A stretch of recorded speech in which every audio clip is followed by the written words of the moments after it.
Okay lang daw ba na walang heat gun or blow dryer para magpatuyo ng canvas paint? Sa video ito, ipapakita natin kung matutuyo ba talaga yung canvas paint kahit walang heat gun or blow dryer. Dito nga, inumpisahan ko na yung first coating.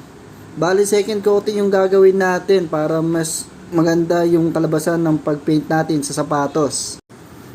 Dito, natapos na natin yung second coat sa pag-paint ng sapatos. Bali, wait na lang natin to na matuyo kung ilang minutes nga ba ang itatagal para sa pag-air dry sa pagpatuyo ng canvas paint.